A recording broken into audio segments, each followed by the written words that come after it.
안녕하세요, 찰리브라입니다.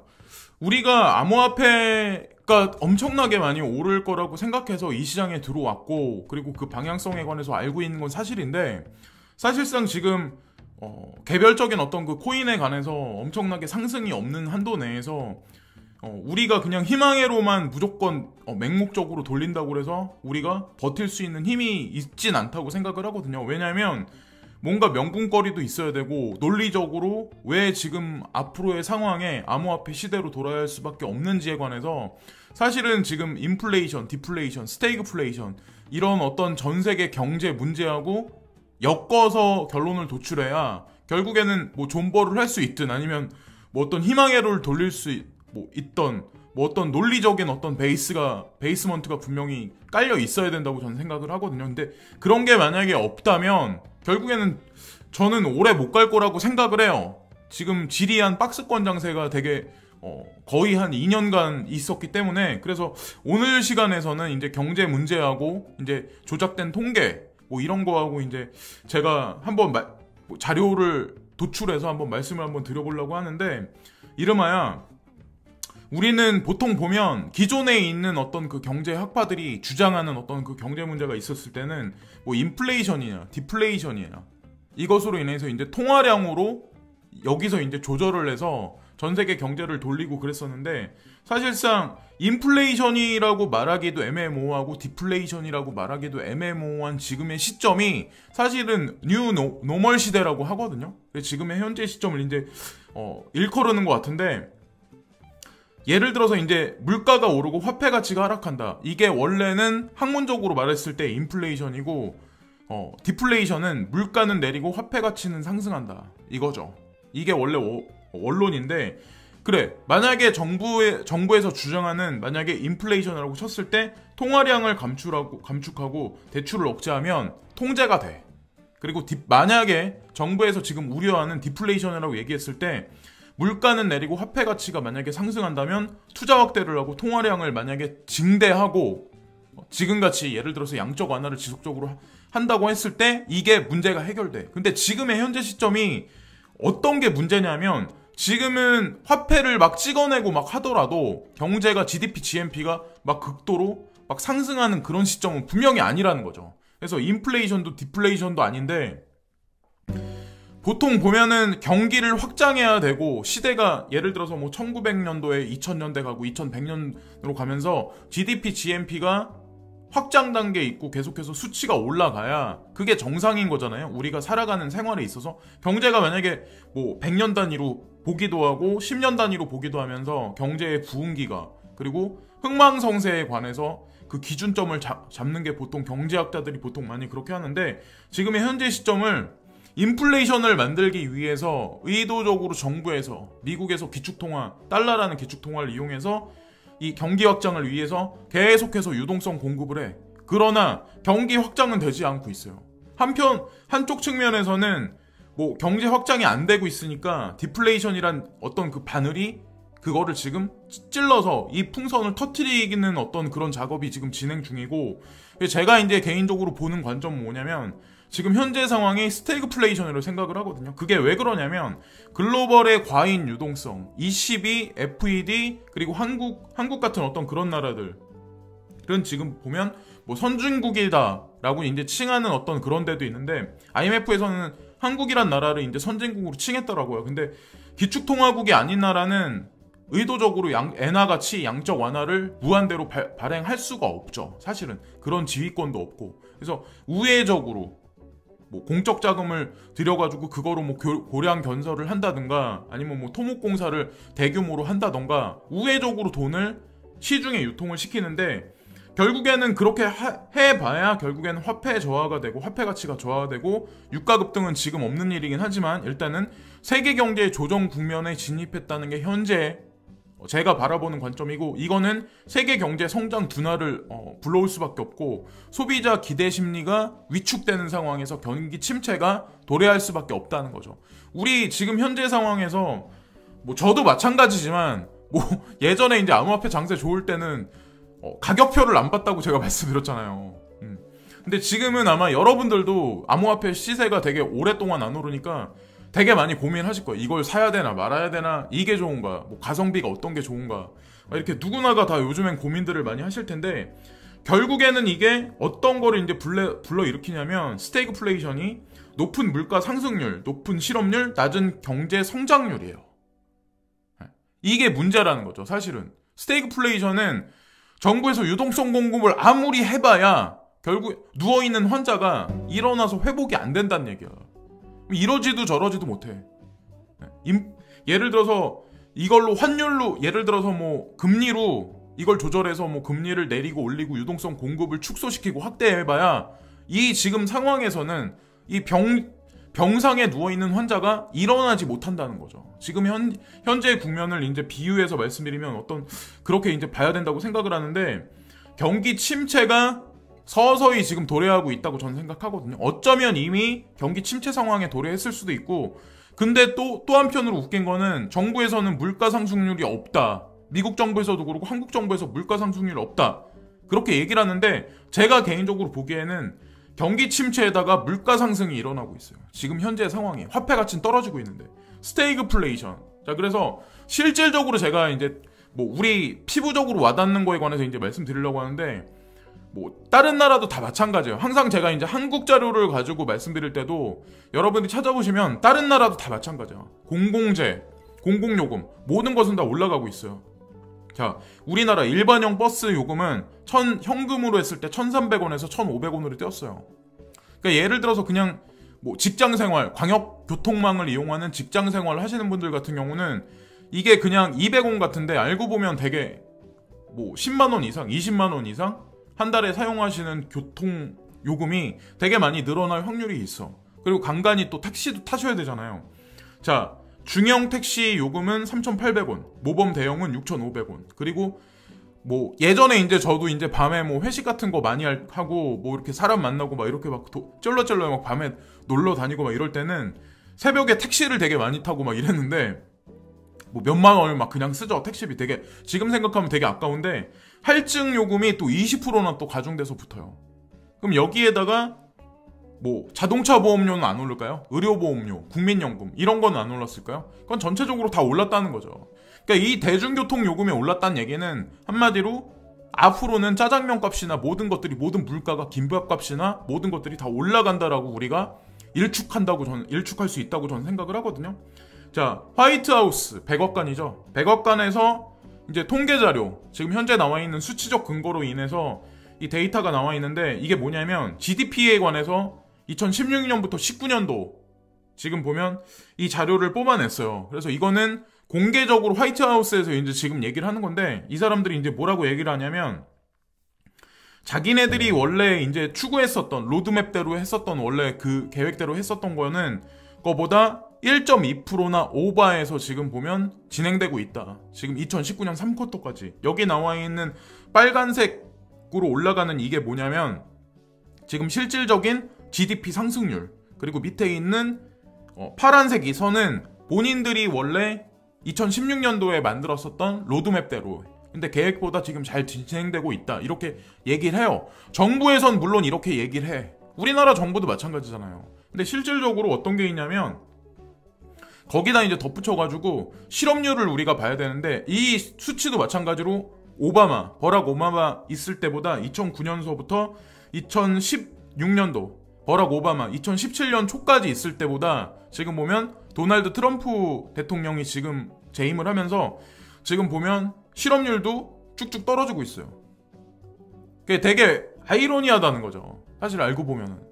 근데 실업률은 떨어지는데, 그럼 그렇다고 해서 국민들의 삶은 질적으로 엄청나게 좋아졌냐? 그거를 한번 우리가 따져봐야 된다고 저는 생각을 하거든요. 우리나라 같은 경우도 마찬가지로 실업률이 아마 점진적으로 떨어졌을 거예요. 박근혜 정부 때보다.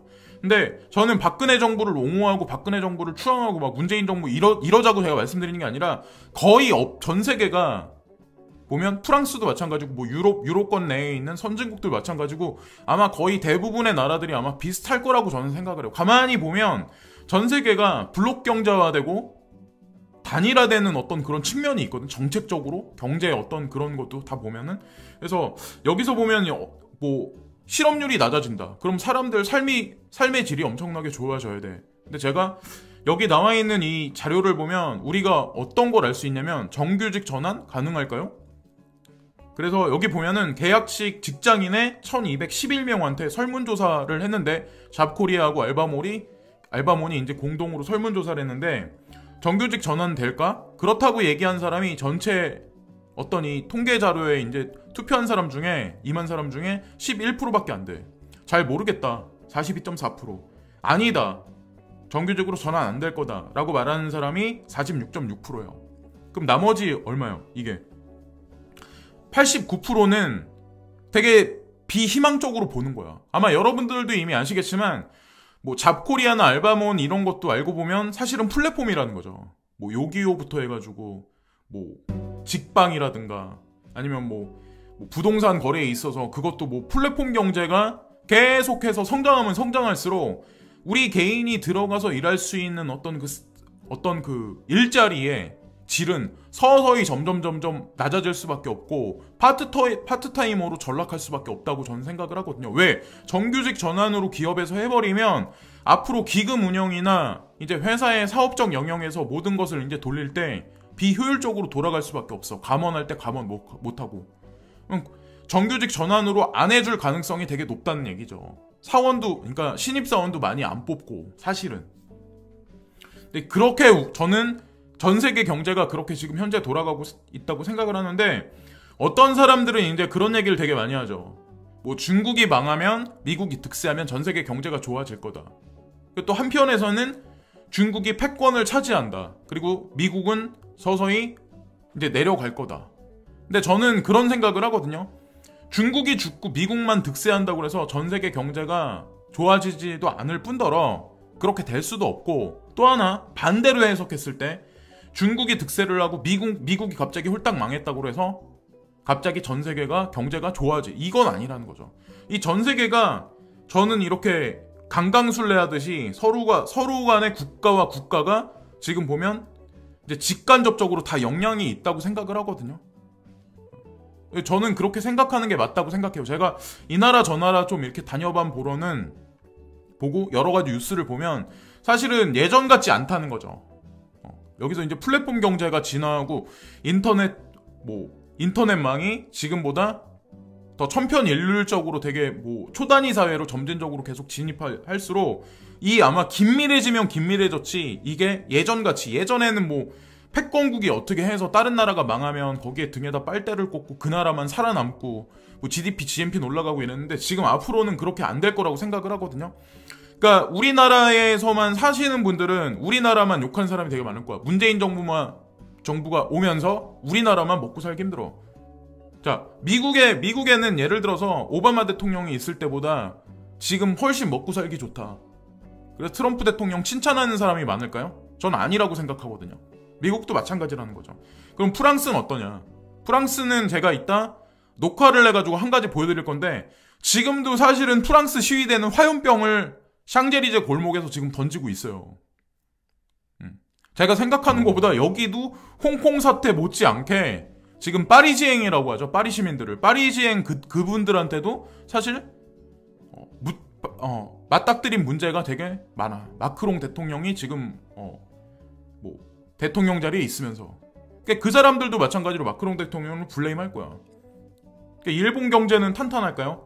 독일은 어떨까요? 도이치뱅크 문제가 터지기 일보 직전인데 도이치뱅크에서 2030이라는 어떤 그 보고서를 발간을 했어요. 어저께 제가 이제 트위터를 어떤 구독자분이 이제 감사하게도 저한테 이제 링크를 달아주셔가지고 제가 이제 좀 이따 그걸 다시 말씀드릴 건데, 이탈리아 경제는 망가진 지 벌써 되게 오래됐어요.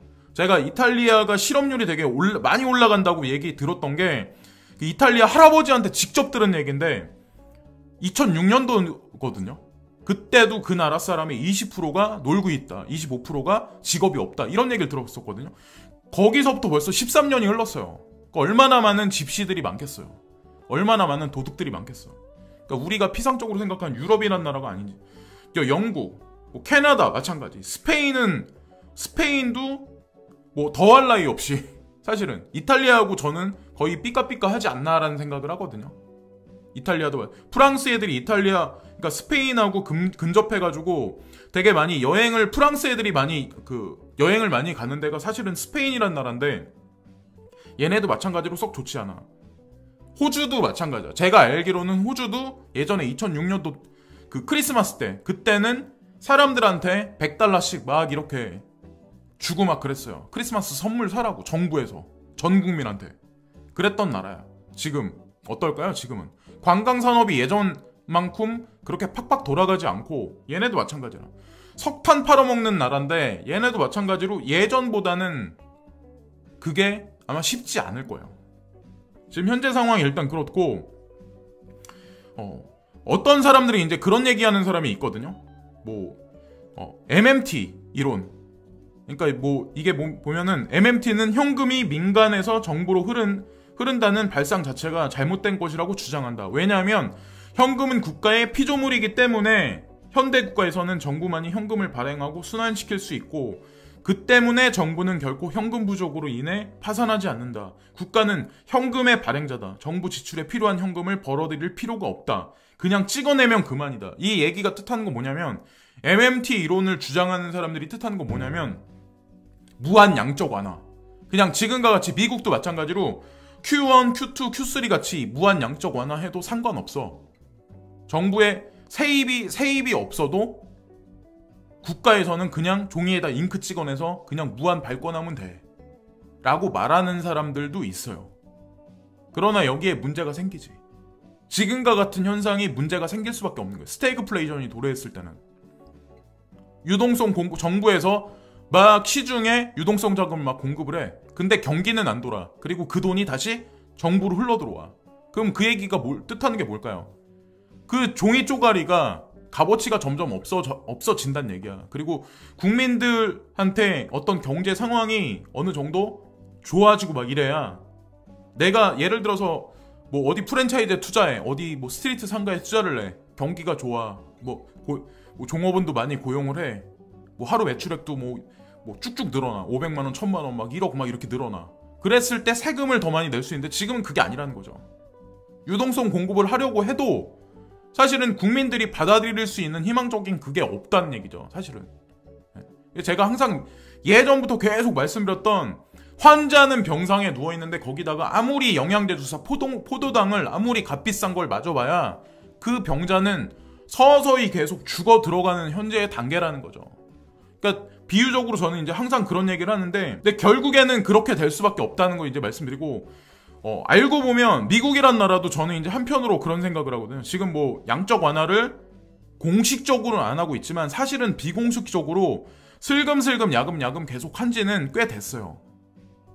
리포 금리나 여러 가지 것들을 보면 정황을 보면 지금 유동성 공급을 지속적으로 11월 달 둘째 주까지도 계속 하고 있었다는 걸 제가 이제 말씀을 드렸었고 통화 증가율 대 통화 승수에 관해서 이제 말씀을 드리려고 하는데 N1과 M2가 있어요. M1은 어떤 거냐면 녹색 줄이죠. 여기 보면 녹색 그래프인데 이걸 뭘 뜻하냐면 2019년 7월달 그러니까 2019년 1월달부터 7월달까지 지속적으로 상승했어. 이건 뭐냐면 단기적 현금성 자금 수익증권 이런 것들 그러니까 단기적으로 어딘가에 투자된 돈 어딘가에 입금된 돈 장기적 성향으로 이제 바라보는 관점은 M2 근데 장기적으로 투자된 돈은 지금 상승률이 없어. 근데 단기적 성향의 돈 어떤 그 자금들은 계속해서 상승하고 있어. 이 얘기인 즉슨 사실은 시중에 돈이 안 돈다는 얘기예요. 여기 보시면은 까만 줄이 하나, 까만 그래프가 하나 있는데 가운데 이제 까만 그래프가 하나 횡으로 해서 하나 꺾이고 있는 게 하나 있죠. 이 얘기인 즉슨